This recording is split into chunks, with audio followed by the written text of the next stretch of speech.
ഇതിലൂടെ ഭിന്നൊരു സാമാന്യ കേട്ട് കലമ്പുകളിൽ പോയി ആളുകൾ ഓടുകയും ചെയ്യണത്.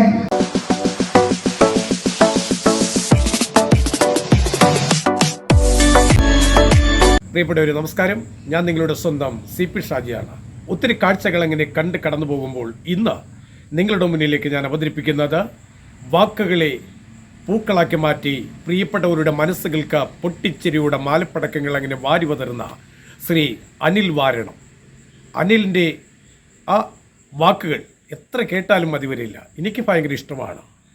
അതെ, ചേർത്തലക്കാരി കാർത്തിയാനി അമ്മയും അതേപോലെ ഒത്തിരി ശബ്ദധ്വനികളിലൂടെ മലയാളികളുടെ മനസ്സുകളെ മാരിവില്ലിൻ്റെ മനോഹരതയിൽ അങ്ങനെ ഉണർത്തിയെടുത്ത് അല്പസമയങ്ങളിൽ നമ്മളുടെ മനസ്സുകൾക്കൊരു ശാന്തതയുടെ സൗഭാഗ്യത്തിൻ്റെ സൗന്ദര്യം വിധാനം ചെയ്യുന്ന എൻ്റെ പ്രിയപ്പെട്ട സുഹൃത്ത് ശ്രീ അനിൽ വാരണത്തിൻ്റെ കുറച്ച് വാക്കുകൾ ഉൾപ്പെടുത്തിക്കൊണ്ടുള്ള ഒരു വീഡിയോ ആണ്.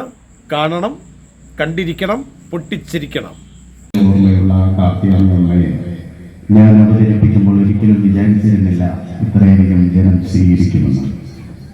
കാരണം നമ്മൾ എവിടെയോ കണ്ടുപോയതോ നമ്മുടെ ജീവിതത്തിൽ എവിടെയോ സ്പർശിച്ചിട്ടുള്ളതുമായ ഒരമ്മ. ഞാൻ ഈ പരിപാടി തുടങ്ങുന്നതിന് മുമ്പ് 2 വാക്ക് പറയാൻ ആഗ്രഹിക്കുന്നതിന്റെ അടിസ്ഥാന കാരണം, ഞാൻ എവിടെ പരിപാടിക്ക് ചെന്നാലും ഇക്കാര്യം പറയും. കാരണം മൂല്യശോഷണത്തിലൂടെ സഞ്ചരിച്ചു പോകുന്ന നമ്മുടെ കേരളത്തിന്റെ മൂല്യത്തെ മുറുകെ പിടിക്കാൻ എല്ലാവരും മക്കളോട് പറയണം, വളർന്നു വരുന്ന പുതിയ തലമുറകളോട് പറയണം. ഞാൻ എൻ്റെ അമ്മയെ ഒരുപാട് സ്നേഹിക്കുന്നു. എൻ്റെ അമ്മമ്മയും എൻ്റെ അയൽവക്കത്തുള്ള എൻ്റെ കൂട്ടുകാരെല്ലാം പ്രായമുള്ളവരാണ്. കാരണം അവരൊക്കെ നമ്മുടെ വീട്ടിലുണ്ടായിരുന്ന സമയത്ത് നമ്മുടെ കുട്ടികളാരും വഴിപഴിച്ചു പോയിരുന്നില്ല. കാരണം അച്ഛനും അമ്മയും ജോലിക്ക് പോകുന്ന സമയത്ത് അവരുടെ കുറവുകൾ പരിഹരിച്ച് മക്കളെ താലോലിക്കാനും സ്നേഹിക്കാനും നിയന്ത്രിക്കാനും നിന്നിരുന്നത് ആ മുത്തശ്ശനും മുത്തശ്ശിയുമായിരുന്നു. പക്ഷേ മാറിയ കാലഘട്ടത്തിൽ അണുകുടുംബത്തിലേക്ക് പോയപ്പോൾ മുത്തശ്ശനും മുത്തശ്ശിയൊക്കെ ഓൾഡ് ഏജ് ഹോമിൽ ഓണം ആഘോഷിക്കുമ്പോഴും പേരക്കുട്ടികളെയും മക്കളെയും കാണാൻ കൊതിക്കുമ്പോഴും സമ്പന്നതയുടെ മൂർധന്യാവസ്ഥയിൽ ഇരുന്നു കൊണ്ട് AC റൂമിൽ ഇരുന്നു കൊണ്ട് നല്ല നല്ല ഭക്ഷണങ്ങൾ കഴിക്കുമ്പോഴും തന്നെ വളർത്തിയ, തൻ്റെ അച്ഛനെ വളർത്തിയ, എല്ലാവരെയും വളർത്തിയ, തൻ്റെ അമ്മയെ വളർത്തിയ ആ പ്രായമായ അമ്മയെ മറന്നു പോകുന്ന, കഴിഞ്ഞ ദിവസവും ഹൃദയഭേദകമായ ഒരു വാർത്ത TV-യിൽ കണ്ടു. ഒരു അമ്മയെ ഗുരുവായൂർ തൊഴാൻ പോകാം അമ്മയെന്ന് പറഞ്ഞ സെറ്റ് മുണ്ട് വാങ്ങിച്ചു കൊടുത്ത് ചന്ദനക്കുറിയിൽ തുള്ളിച്ച് അവിടെ കൊണ്ടിരുത്തിയിട്ട് മകനും മരുമകളും അവിടുന്ന് പോയി. ആ അമ്മ നിറഞ്ഞ മനസ്സോട് പ്രാർത്ഥിച്ച ഒരൊറ്റ കാര്യം, കൃഷ്ണ എൻ്റെ മക്കൾക്കൊരാപത്തും വരുത്തല്ലേ എന്നാണ്. പക്ഷെ മക്കൾ ചെയ്തതോ ആ അമ്മയെ ഉപേക്ഷിച്ചിട്ട് ആ നിമിഷം അവർ കിടക്കുകയാണ് ചെയ്തത്. ആ അമ്മയുടെ പ്രാർത്ഥന ഫലിക്കുകയാണ്. പക്ഷെ അമ്മയോ തെരുവിലകപ്പെട്ടു. ഇതൊക്കെ നമ്മൾ സമയത്ത് പള്ളിക്കൂടത്തിൽ പോകാത്തതിന്റെ കുഴപ്പമല്ല. എനിക്ക്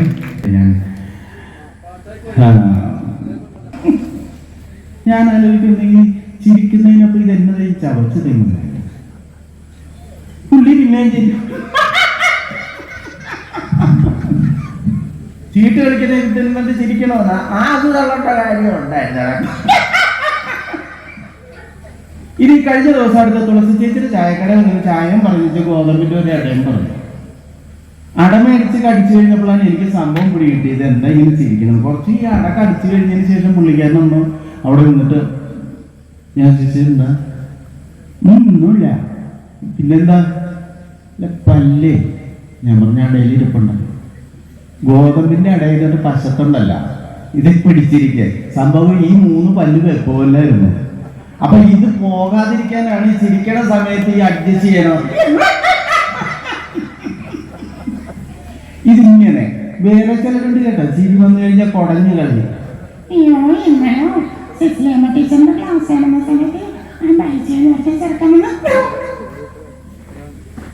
ചിരിയാണ്.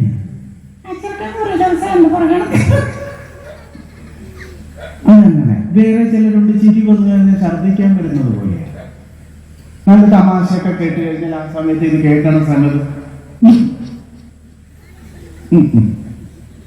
പുറത്തേക്ക് വരുന്നില്ല. പിന്നെ വേറെ ചില പുരുഷന്മാരുണ്ട് കേട്ടോ, അവരൊക്കെ ചിരി ചവച്ച് തിന്ന് കളയും. ഇതേപോലെ നല്ല കോമഡിയൊക്കെ കാണുകയും കേൾക്കുകയും ചെയ്യുന്ന സമയത്ത് കേട്ട് കഴിഞ്ഞാൽ അവരങ്ങനെ ചിരിക്കത്തില്ല. അന്തർമുഖത്തുള്ള ആത്മാർ സൈക്കോളജിക്കൽ പറയുന്നത് അങ്ങനെ പൊതുസമൂഹത്തിൽ ചിരിക്കരുന്നൊരു ധാരണ വരുത്തിക്കൊണ്ട ചില പുരുഷന്മാര് നല്ല തമാശയൊക്കെ കേട്ടാൽ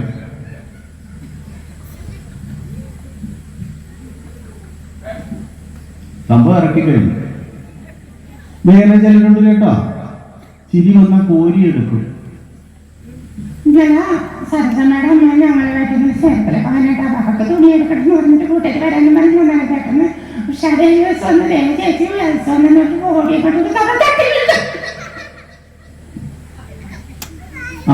ശരിയാണ് ഈ കോരി എടുത്തിരിക്കുന്നത്. അങ്ങനെ വേറെ ചിലരുണ്ട് കേട്ടോ, നല്ല ഗസറ്റ് റാങ്കിലൊക്കെയുള്ള ആൾക്കാർ നല്ല ചിരിയൊക്കെ വന്നു കഴിഞ്ഞാൽ അവർ ഈ ദുർമേധസ് കൊണ്ട് മുഖം കൊണ്ടല്ല ചിരിക്കുന്നത്, അവര് വയറുകൊണ്ടാണ്. നല്ല തമാശ ഞങ്ങളുടെയൊക്കെ കോമഡി പരിപാടി കാണുമ്പോൾ ഫ്രണ്ടിൽ ഇരുന്ന് ഞാൻ ശ്രദ്ധിക്കാറുണ്ട്. അപ്പോൾ അവര് ചിരിക്കണത് വയറുകൊണ്ടാണ്. അങ്ങനെ അവരത് ചിരി വന്നു കഴിഞ്ഞാൽ, ചിരി തോന്നിക്കഴിഞ്ഞാൽ മനസ്സോടൊന്ന് ചിരിക്കണം. ചിരിക്കുന്നതിനോടൊപ്പം നിങ്ങൾ ചിരിക്കാൻ പ്രേരകമായ തമാശ പറഞ്ഞാൽ അതിന് പ്രോത്സാഹനം നൽകണം. ഒന്ന് കഴിയടിച്ച് കാണിച്ച ഒരു മുള്ള റെഡിയോ കൊടുത്തിട്ട് സകല വ്യഞ്ജനാക്ഷരങ്ങളും പറയും, പക്ഷെ മുഖത്ത് ഉണ്ടാവുള്ളൂ, ശബ്ദം ഉണ്ടാകത്തില്ല. ഒരു മരണ വീട്ടിലാണ്, വേർപാടിന്റെ വേദനയാണ് മരണം. നമ്മൾ ജനനം ആഘോഷിക്കും, പക്ഷെ മരണം ആഘോഷിക്കാറില്ല. തമിഴ്നാട്ടിൽ ആഘോഷിക്കും, നമുക്കത് ഭയങ്കര വേദനയാണ്. പക്ഷെ 90-92 വയസ്സൊക്കെ ആയ ആൾക്കാർ മരിക്കുമ്പോൾ അവിടെ വലിയ ഇതൊന്നുമില്ല, ഇന്നലെ നാളെ പോകേണ്ടാകുന്നൊരു കാഴ്ചപ്പാടുണ്ടാകും. അവിടെയൊക്കെ പിന്നെ ആ മരണം നടന്ന വീട്ടിൽ ഇങ്ങനെ ഡെഡ് ബോഡി ഇട്ടിരിക്കുക. അപ്പൊ ഈ ഡെഡ് ബോഡിയുടെ അരികിൽ മക്കള്, മരുമക്കൾ, ബന്ധുക്കൾ എല്ലാവരും ഉണ്ട്. അപ്പൊ ഇതിന്റെയൊക്കെ ഇങ്ങനെയൊക്കെ നടക്കുന്ന സ്ഥലത്തൊക്കെ എന്ന് പറഞ്ഞാൽ ചില ആൾക്കാരൊക്കെ എന്തിങ്ങനെ വന്ന് നിൽക്കി കമന്റ് പറയുന്നത്. ഇന്നലെ വൃക്ഷഞ്ഞേട്ടൻ അവിടെ വൈകുന്നേരമായപ്പോ കുട്ടൻ്റെ അവിടെ ഒന്ന് എഴുതി മേടിക്കണമെന്നുണ്ടായി. മരിക്കണേന് 2 മിനിറ്റ് വരെ ജീവനുണ്ടായിരുന്ന മനുഷ്യനാണ്. അത് കഴിഞ്ഞാണ് മരിച്ചിട്ടുള്ളത്. ഇപ്പൊ കേട്ട് നിൽക്കുന്നത് ചോദിക്കുക എന്താ കാര്യം? അയ്യോ ശ്വാസം കിട്ടിയില്ലെന്നാണ് പറയുന്നത്. ശ്വാസം കിട്ടിയില്ല, പുള്ളി ശ്വാസം വിട്ട്, പക്ഷെ എടുക്കാൻ മറന്നുപോയി. ചിരിക്കാൻ പറ്റുമോ? അപ്പം മരണം ചിരിക്കില്ല. അപ്പൊ ഇങ്ങനെ ഇരുന്നിട്ട് ഇരിക്കുമ്പോഴാണ് ഈ മരുമക്കളൊക്കെ കഥ പറയുക അച്ഛൻ്റെ കാര്യങ്ങൾ. അച്ഛനല്ല എന്നോട് പറഞ്ഞു, ഞാൻ പറഞ്ഞു അച്ഛൻ എവിടെ വെച്ച് തിന്നും, കാരണം പല്ലില്ല, ആകെപ്പാട് ഒരു പല്ലാണുള്ളത്. അത് ഗർഭപ്പഴത്തിന് ഗർഭന്റെ ചുണ്ടടിക്കണ പോലെ ഇങ്ങനെ നിൽക്കുക. അപ്പോഴും ഞാൻ പറഞ്ഞു അച്ഛൻ എവിടെ വെച്ച് തിന്നും, അച്ഛനെ ചെറുപ്പുണ്ടോ? എന്നിട്ട് ഞാൻ സൗമ്യക്ക് മഞ്ഞായിട്ട് ചതച്ച്. അപ്പൊ പറഞ്ഞ അച്ഛന് അപ്പയും മുന്നിട്ട് രണ്ടും കൂടെ കുറച്ച് അറിയാമോ? അങ്ങനെ ഇരുന്ന മനുഷ്യനാണ് ഈ ലക്ഷ്മി ചേച്ചിയുടെ പേരക്കിടാവുന്നൊക്കെ എല്ലാ ജീവനാണ്.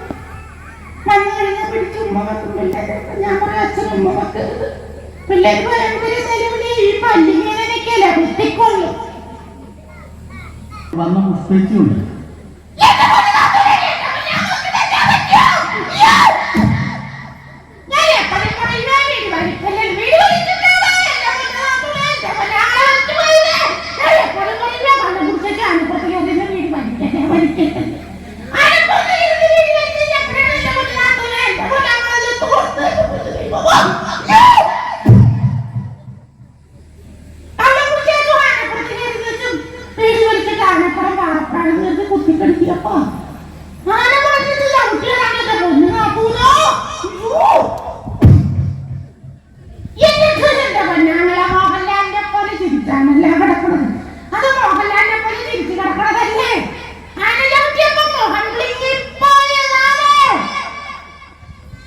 നാലഞ്ച് ദിവസമായിട്ട് എനിക്ക് തുകയാതിരിക്കുകയാണ്.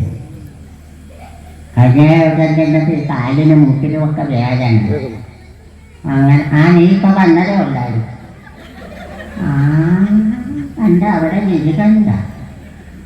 അങ്ങനെ ജേത്തലാശുപത്രിക്കുന്നു. അപ്പൊ ഇവിടുത്തെ മരുമകളുടെ എങ്ങനെ വോട്ടോക്കാനാ പോണത് ജസ്റ്റിനാണ്. അല്ലെ മുട്ടുകളെത്തിരിക്കുന്ന ഞാനിത് അങ്ങനെ വെച്ച് കയറിപ്പോ വാട്ട വിളിച്ചപ്പോ അവൻ പറയണം ഞാൻ വരാൻ പക്ഷെ കിടക്കുകയായിരുന്നു. ഞാൻ പറഞ്ഞു എന്നെ കണ്ടത് ഒരുപാട് വർത്താനം പറയുന്നത് അതല്ല അവിടെ വന്ന് കിടക്കലെന്നാണ് പറയുന്നത്. അതിന് അങ്ങനെ ഇരുന്നിട്ട് അപ്പുറത്തെ പുതുതന്നെ അഞ്ചരക്കാരൻ്റെ ഒരു കാറ് വിളിച്ചതിനകത്താണ് പോയി. അവിടെ ചെന്നപ്പോൾ അവർ പറയണം രക്തം പരിശോധിക്കണം. പരിശോധിച്ച് ഏതാണ്ടൊക്കെ ചെയ്തൊരു കൊച്ചു അതുകൂടെ കഴിഞ്ഞപ്പോൾ പറയണം സ്റ്റേഡിയം കുറവാണ്. എന്നിട്ട് അവരവിടെ റിപ്പിട്ട് കിടക്കി അത് കഴിഞ്ഞപ്പോൾ ഞാൻ നല്ല കുടിക്കാൻ തന്നാൽ പോലും അന്നേരം പറയുന്നത് റിഹേഴ്സൽ അടിച്ചു പോകും. അത് കാരണം അതൊക്കെ കഴിഞ്ഞിട്ടാണ് ഇവിടെ വന്നിരിക്കുന്നത്. അങ്ങനെ ഇവിടുത്തെ വില മരുന്നൊക്കെ ബിന്ദുവയ്ക്ക് ഒരു ജന്തുവാണ്. ഒരു വെള്ളച്ച 115 ആളുകൾ, 2 ബസ്, 3 കാർ, ഇതൊക്കെ ആയിട്ട് പള്ളിപ്പുറത്തുനിന്ന് ചുമന്നു കൊണ്ട് കാണാൻ ചുമല നൈറ്റിട്ട് നിൽക്കണത് കണ്ടില്ലേ? കണ്ടോ? അന്നം പറയുന്നത് അവിടെ നീ എവിടെ പോകണ്ട സഹദേവന്റെ മകളെ കെട്ടാന്ന് പറഞ്ഞപ്പോ പറയുന്നത് കറുത്തതാണ് വേണ്ടത്. അങ്ങനെ കൊണ്ടുവന്ന വെളുത്ത സാധനമാണ്. അങ്ങനെ ഇവ എന്നൊരു 3 മാസമായിട്ട് മിണ്ടാതിരുന്നേക്കും മെയിഞ്ഞാവുന്ന ഇവ എന്നോട് പറയുന്ന അമ്മ കണിക്കോളങ്ങനെ അമ്പലത്തിൽ ഉത്സവത്തിന് പൊടിയേറി നമുക്ക് ഉണ്ട പൊടുങ്ങാൻ പോവാം. എൻ്റെ പക്ഷേ ഇത് കേട്ടപ്പോൾ എനിക്ക് പൊടിയിൽ പോയി മിണ്ടാതിരുന്നിട്ട് മിണ്ടിയതാണല്ലോ. അപ്പം ഞാൻ എന്ത് ചെയ്ത് ഇവിടെ വാക്കിയിട്ട് എൻ്റെ കെട്ടുമുണ്ട് കഞ്ഞോളത്തിൽ മുട്ടി കെട്ടാതെ നല്ല വെയിലുള്ളത് കാരണം ഉച്ച കഴിഞ്ഞപ്പോൾ ഇത് വിറകുള്ളി പോലെ വെച്ചിട്ടു.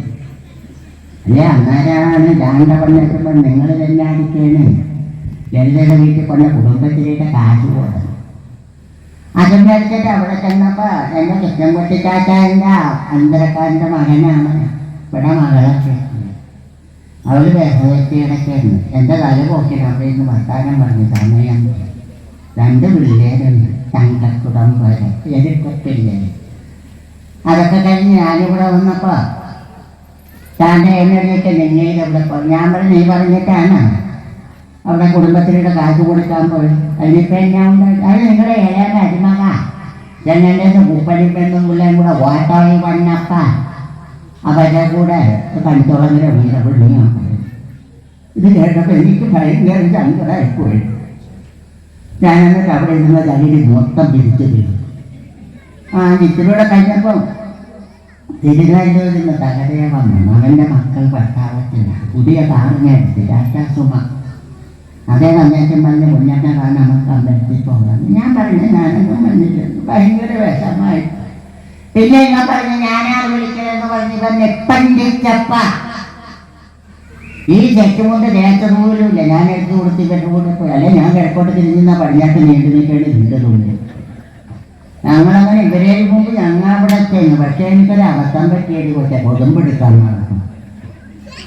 അവസാനം നമ്മുടെ ഞർക്കൂര ശങ്കരൻ്റെ മകളെ കട്ടണ്ട് പോയ പൂക്കറക്കണ്ണൻ ചെറുക്കനവിടെ കട നടക്കുന്നുണ്ടാക്കി.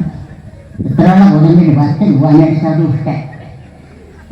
അഞ്ചെണ്ണം മേടിച്ച് എന്നിട്ട് കീഴ് കത്തിച്ചിട്ടാണെങ്കിൽ തീയും പിടിക്കുന്നുണ്ട്. കുറച്ച് നേരം കത്തിച്ചിട്ട് പിന്നെ അവസാനം അവിടെ കിടന്ന കുട്ടിയ വാലപ്പടക്കത്തിൻ്റെ വാലുണ്ട്. അതും പിന്നെ ഈ കടലാസ് കഷ്ണമൊക്കെ വാലിയിട്ട് കത്തിച്ച് തീ നല്ല പോലെ പിടിച്ച് ഇതിലൂടെ എന്നൊരു സമണ്ട് കേട്ട് കരം മുകളിൽപ്പോയി ആളുകൾ ഓടുകയും ചെയ്യണം. ഞാനാലും ഇതെന്നല്ല വാടണം എന്നതാണിട്ട് കൊട്ട് ഇതിനകത്ത് ഏതാണ്ട് ഉണ്ടാക്കേണ്ടൊക്കെ പൊട്ടാതെ കിടന്നു. അല്ലെ കലം മുകളിൽ പോയിട്ടും താഴെ വന്നപ്പോൾ പത്മാജിയുടെ വീട് പോലെ ഇരുന്നിട്ടല്ല. എന്നിട്ട് ആളുകൾ പിരിവിട്ട് വന്നിട്ടാണ് പൊടിയും കലൊക്കെ മേടിച്ച് ഉണ്ട പിടിഞ്ഞ് വെച്ചിട്ടുണ്ട്. ഇതൊക്കെയാണ് മരിമക്ക. പ്രിയപ്പെട്ടവരെ, അനിൽ വാരണത്തിൻ്റെ ആ ചിരികളുടെ മാലപ്പടക്കത്തിൻ്റെ ശബ്ദധ്വനികൾ അങ്ങനെ കാതുകളിലും നമ്മളുടെ മനസ്സുകളിലേക്ക് ആനന്ദത്തിൻ്റെ അനുഭൂതികൾ വിധാനം ചെയ്ത് നിൽക്കുമ്പോൾ അടുത്ത വീഡിയോ വരുന്നവരെ കാത്തിരിക്കുക, കണ്ടിരിക്കുക, ലൈക്ക് ചെയ്യുക. പ്രിയപ്പെട്ടവർ പൂർണ്ണമായും ഓരോ വീഡിയോകളും കൃത്യമായി കാണണമെന്നുള്ള ഓർമ്മപ്പെടുത്തലുകളോടുകൂടി നന്ദി, നമസ്കാരം. ഞാൻ നിങ്ങളുടെ സ്വന്തം CP ഷാജി.